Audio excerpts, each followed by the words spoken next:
What's up, everybody? Maine Fly Guys here.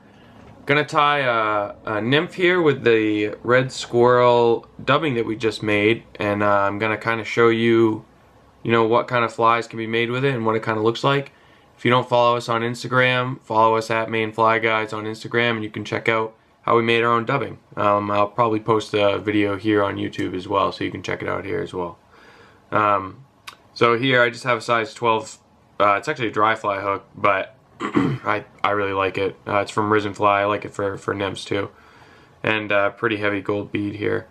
So I'm just going to start by adding some wire, just to make it easier for our to build up our thorax when we get there. So this will be very similar to kind of a hare's ear or something like that. But not using hare's ear, using the red squirrel. So here I have some red squirrel tail, just a little bunch of it, and I've just sort of straightened it out, made sure all the tips were aligned, and I'm just going to keep it on top, tie in a nice little bushy tail. Let's see how that looks. That looks pretty good. It doesn't look too bad. It's hard to keep all of these fibers staying on there very slick, So once you have your tail wrapped in, you get a few stragglers here. Pull it and just make sure that the fibers are going to stay in there, and that looks pretty good. A nice little bushy tail. Next, I am going to tie in some gold ribbing. I like to keep this on the side, gives it more of a flatter profile. And I like to tie it all the way up, all the way to right behind the head.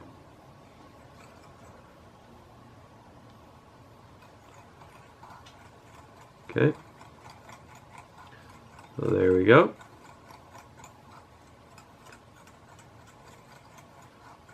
Alright, and now I've made sort of a taper. There's sort of a natural taper to this fly just because we have a thicker, you can see it's just a little thicker up top than it is down low. But you can continue that if you want to make a more defined taper for your abdomen. And here I'll just make a little more defined.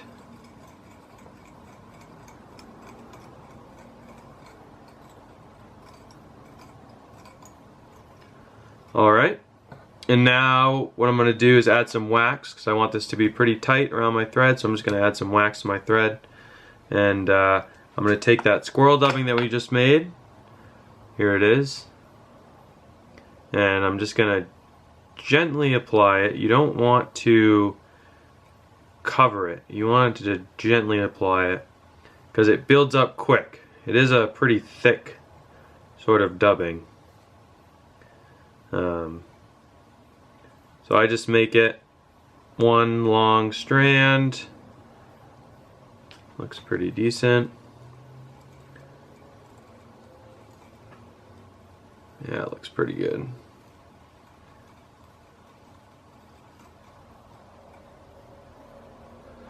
And I'll add just a smidge more.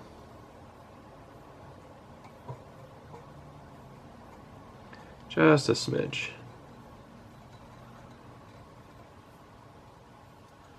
Ooh, got a little feather in there. Alright, that'll leave us some room for our thorax. So now I'm going to come in with the gold rib and just sort of make some wraps here.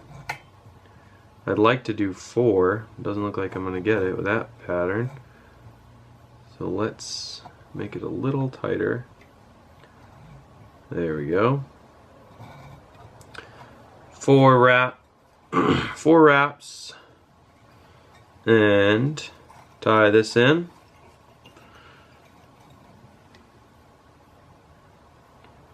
Do the helicopter, get it out. Alright, so let's check how we're doing so far. Not too bad. Now, this is where you can decide if you want it to be buggier than this. You can brush it out, and I'll just show you guys what that looks like. Here I just have a little piece of Velcro on the back of an old toothbrush, and I'll just brush it out a little bit. And there you go. It's just a little buggier, you know. If you want it neater, you can always wrap it tighter. So anyway, so now we're gonna work on the thorax, and here's what I'm gonna use. This is an old synthetic quill. I never use the fat ends of the synthetic quill. They have a taper and they get really, really small. I always seem to use the smaller ends first. So what I do is I use those fat ends that I was gonna typically throw away. So we're gonna put some flash on it, so the flash will flip over last. So I'm gonna tie it in first. This is just some of your typical flashaboo. And oops, missed one, but whatever. Okay. So, you know what? I'm just gonna cut those. Okay, so tie in your flash. Once you get that in, go ahead and tie down your whatever you're gonna flip over to make a base out of that. Here I'm gonna use what I just showed you guys, that synthetic quill.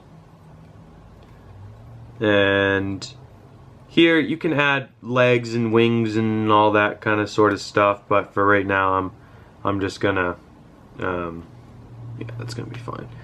I'm just gonna add. So now what I do is I ball up, put some wax on my thread, and I'm gonna make a thorax, which is going to be hopefully look more. I don't like to make this part look buggy because typically insect thoraxes aren't that buggy, but whatever. But hopefully this looks more like a ball. Like a defined segment, you know, in a body. That's what we're going for.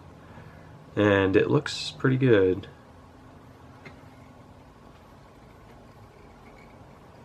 Okay. So there we go. A nice little, you see how you can kind of tell it looks more segmented. And then what I do is I just flip my two pieces over, make sure they're right on top. Cinch them down, make sure they're right on top so everything looks good. After I do 2 wraps over them, I just go one behind it. After I do 2 wraps behind it, I like to do 1 out front of it just to cinch it in. And then cut it off as close as you can. Don't worry about any of the mess. I'm gonna clean it up anyways, but so there. So now I have a little case on top. Nice little case, and I'm just going to do 2 more wraps, and now I'm going to whip finish. Come through.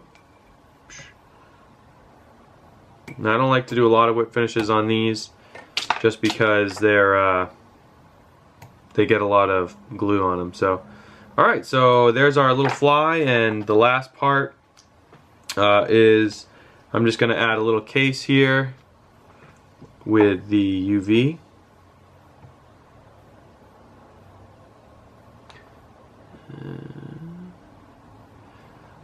There we go.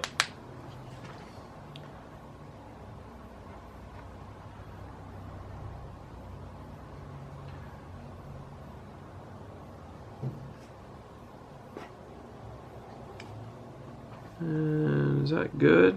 That's alright.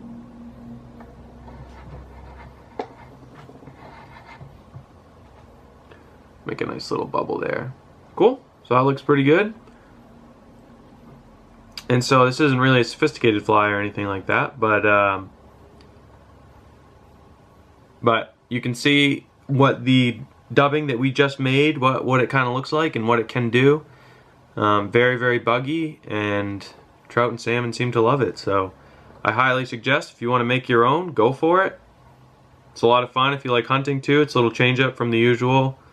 A lot of people get a lot of chuckles when you say you're going to hunt for squirrels, so don't be don't be discouraged by the chuckles that you get, but because this is what you can end up with. Alright, so thanks for watching, guys. Subscribe to my YouTube page if you want to see more of this stuff, and check out our Instagram page. I'm trying to post every day, put some new fishy stuff up.